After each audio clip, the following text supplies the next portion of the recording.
নিজের জায়গাতে ওর কোনো বেয়া খবর নাই। এখন আমরা সবাই নিজের জানমালের হেফাজতটা সুন্দর করে পাচ্ছি। আর এটা হয়তো উপরওয়ালার একদম খাস রহমত আমার উপরে যে প্রমোদ বড়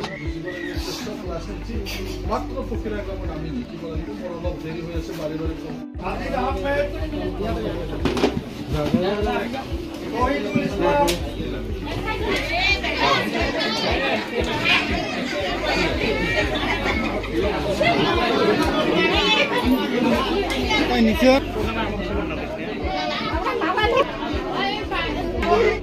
আপোনালোকক উদ্দেশ্য কৰি তেখেতৰ মূল্যৱান ভাষণ আগবঢ়াব।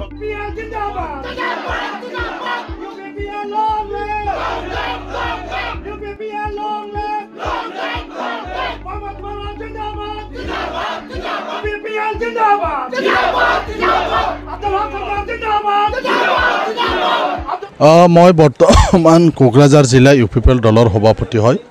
আমাৰ কোকৰাঝাৰত 6টা সমষ্টি আছে কোকৰাঝাৰ মহকুমাত।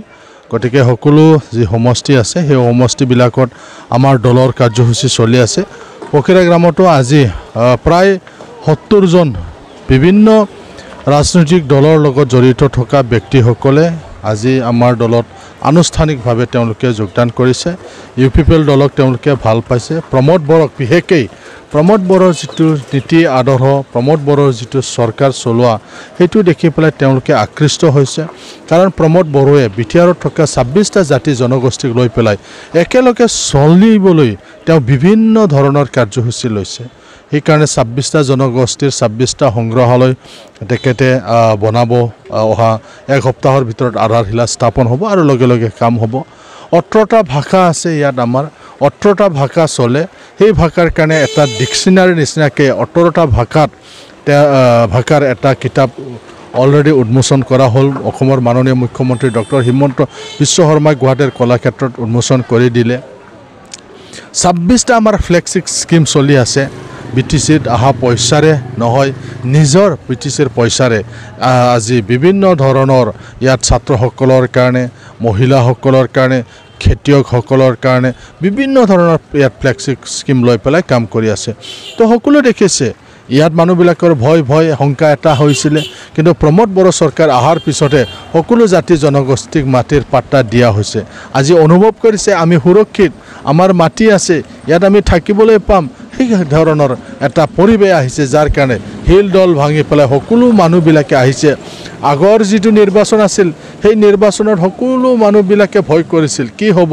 বিটিআৰ চুক্তি হোৱাৰ পিছত যিহেতু নিৰ্বাচন হৈছে মানুহবিলাকে কিছু সন্দেহ কৰিছিল।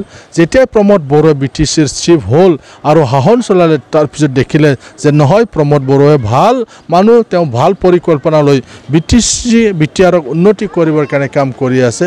গতিকে এতিয়া সকলোৱে বুজি পোৱাৰ পিছত এতিয়া বিভিন্ন দলত থকা মানুহবিলাকেও আহিছে আৰু অনাগত দিনত যাতে প্ৰমোদ বড়োৰ চৰকাৰ হয়, সকলো জাতি জনগোষ্ঠী একেলগে থাকিব লাগিব, সমন্বয় কৰিব লাগিব। তাৰ কাৰণে সকলোৱে আমাৰ দলত যোগদান কৰি আছে। আজি কোদালধোৱা অঞ্চলে মাত্ৰ নহয়, গোটেই ফকিৰাগ্ৰাম সমষ্টিত প্ৰত্যেকটো গাঁৱে ভূঞে একমাত্ৰ ইউপিপিএল আৰু প্ৰমোদ বড়োৰ জয়গান। আগন্তুক BTC চৰকাৰটো যে আমাৰ ইউপিপিএল দল প্ৰমোদ বড়ো চাহাবৰ নেতৃত্বত হৈ আছে, তাৰে আজি উদাহৰণস্বৰূপে কোদালধোৱাৰ 80% মানুহ আজি ইউপিপিএল দলত যোগদান কৰিছে। আমি এইবাৰ স্বতঃস্ফূৰ্তভাৱে এইবাৰ কাৰো লগত প্ৰতিযোগিতা নকৰাকৈ আমি এইবাৰ বিপুল ভোটত ইউপিপিএল দল এই ফকিৰাগ্ৰাম সমষ্টিৰ পৰা জিতাই লৈ যোৱাৰ কাৰণে সকলো জাতি জনগোষ্ঠীৰ ৰাইজে আগবাঢ়ি আহিছে।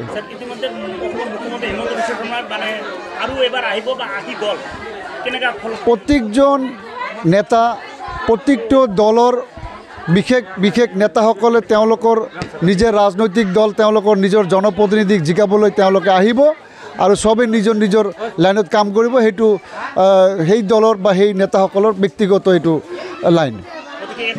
এই বিষয়ে মই নকওঁ, মই যেহেতু এজন দলৰ এটা কৰ্মকৰ্তা হিচাপে মই জানো মোৰ দলৰ মই কেনেকৈ ইয়াৰ পৰা জিকাই লৈ যাব লাগে, সেইটোত মই মেহনত কৰি আছোঁ।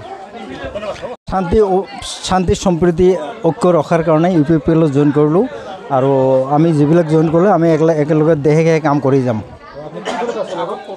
মই কোনো দলত নাছিলোঁ আগত, মই আজি ইউপিপিএলত জইন কৰিলোঁ।